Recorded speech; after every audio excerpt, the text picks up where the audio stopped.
Anyways guys, pagdating sa logarithmic, so yung mga nakaraan na pinaggagawa natin, nakapost na yan, nakikita nyo naman dyan sa TikTok. Then sa kabila, sa playlist meron doon.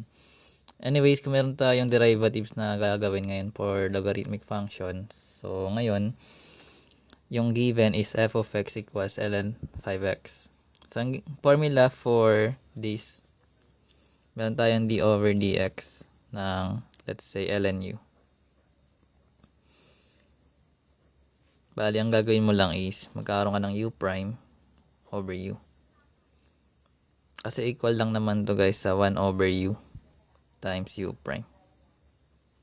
Lang naman yun eh. So, kunin mo yung u, saan ba yung u natin dito? Yun ang sa loob ng parenthesis. Then, kunin mo yung derivative nun, makuha mo na yung sagot. So, u prime over u lang siya. So, ngayon, meron tayong f prime of x. So, kunin natin yung u galing dito. That is 5x, diba? So, pag dinifferentiate natin yung 5x, anong makukuha nating sagot? Kung meron tayong 5x, pag dinerive natin, pag dinifferentiate magiging 5, di ba? So, ngayon, galing sa formula, kung meron tayong u prime na 5, lalagay natin yan. Or pwedeng 1 over u muna. So, 1 over u natin, which is 5x. Times yung u prime natin na 5. So, ngayon, yung 1 over 5x natin times 5, di ba magiging 5 over 5x siya. Pero pwede natin actually divide to eh.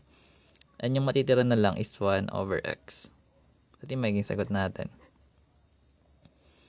Kasi cancel yan. Ano siya kadali. So, meron tayong f of x equals ln x raised to 4 plus 2x. Then, hinahanap yung first derivative. So, kunin lang natin yung u tsaka u prime, no? So, remember, yung u natin dito, yun nasa loob ng parenthesis. So, magkakaroon tayo ng x raised to 4 plus 2x. Then, kapag dinifferentiate natin to, anong magiging u prime natin? So, yung u prime, differentiate mo yung x raised to 4 tsaka 2x. Magkakaroon tayo ng wala. Wala pala eh. So, magkakaroon tayo ng x raised to 4. Derivative nun is 4x cubed. Uy, thank you, John. Ay. Sino yun? Kilala ko ba to? Hindi. Ay, thank you po, sir, sa heart me. Then, plus, yung sa itong 2x, pag dinifferentiate natin, magkakaroon tayo ng 2. So, ngayon meron tayong u tsaka u prime. Plug na lang natin yun. Actually, pwede siya directly. Pero kung gagamitan natin siya ng 1 over u times u prime para hindi ka malito, pwede rin. Base magsalita yun, no? So, magkakaroon tayo ng 1 over yung u natin na x squared. X raised to 4 plus 2x times yung u prime na 4x cubed plus 2. Pag direct multiply natin to, ang kakalabasan neto is 4x cubed plus 2 over x raised to 4 plus 2x. So, ayun yung magiging sagot natin. Kung gusto may factor out, pwede naman. Pero wala naman makakancel doon. So, okay na yan. Pag meron ka makakancel, gawin mo, i-factor out mo. Pero kung wala, okay na yan eh. So, ito yung magiging sagot natin. Ay, thank you sa heart me. Heart me. Heart me. Let's say meron tayong f of x equals logarithm ng x to the base 10. So, kapag naman hindi siya ln guys, yung ano natin, yung ito, nakalog the base 10. Or, let's say meron tayong d over dx. Tapos meron tayong logarithm of u to the base a. Kung ano man yung base. Bali, ang gagamitin mo is yung u prime over yung u ln a. So, ito yung a, yung base, yung u natin nasa loob. So, sa given, kung meron tayo neto, hanapin lang natin yung a tsaka yung u, just u prime. Then, yun na. Plug mo siya sa formula. So, meron tayong a.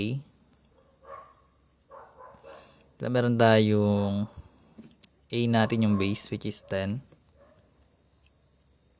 Then, yung u natin, that is x sa loob.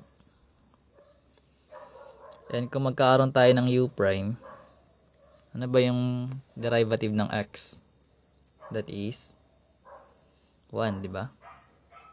Then, lagay mo na sa formula. Nag-blur.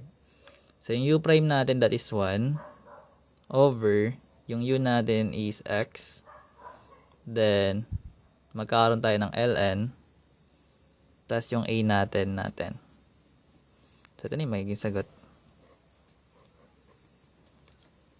Ganun siya kadali. Kasi may mga formula naman eh. Standard form. No?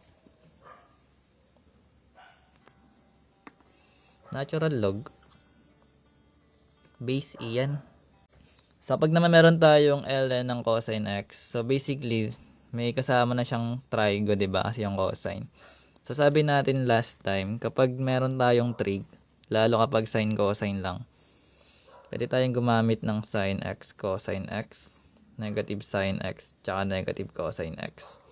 And kung kukunin mo yung derivative nila, rotate mo lang siya clockwise. So, ibig sabihin, kung meron tayong sin x, yung derivative niya is cosine x. Kung meron kang cosine x, may negative sin x. Then, same process, kukunin natin yung u tsaka u prime. So, magkakaroon tayo ng u dito, which is yung nasa loob ng ln natin. So, that is cosine x, diba? So, kapag dinifferentiate natin to, kung ito yung cosine x natin, magiging negative sin x siya. So, ngayon, sabi natin, kung meron tayong ln, that is u prime over u lang.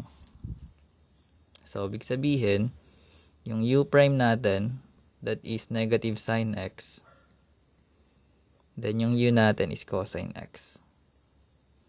Diba? Pero guys, sa identity kasi natin, ano ba yung sin over cosine? 'Di ba? 'Di ba ang sin over cosine sa hexagon natin, that is magiging tangent. At dahil negative nga to guys, pwede siyang maging negative tan x. Gets? So, meron tayong given ng f of x equals x ln x minus x. So, ngayon, etong x ln x natin, this is product rule yung gagamitin, di ba? So, kung maalala yung product rule natin, sa product rule, meron tayong y prime na ub prime plus bu prime. Diba? So, ngayon, kung meron tayo dito sa first term natin na x ln x, sabi sabihin, magkakaroon tayo ng u, which is yung x, then yung b natin, ln x. Then yung u prime, ano ba yung magiging u prime natin kung meron tayong x? Wala. Yung b prime na lang kung ayaw nyo ng u prime. Hindi. Yung u prime guys, derivative na itong x, that is 1. Then sabi natin sa ln x, that is 1 over x, diba? So ngayon lalagay na natin siya dito. So ibig sabihin, magkakaroon tayo ng first derivative. So meron tayong u, itong u natin, which is x. Lagyan natin ganito. X times yung b prime na 1 over x. Then plus yung v natin na ln x.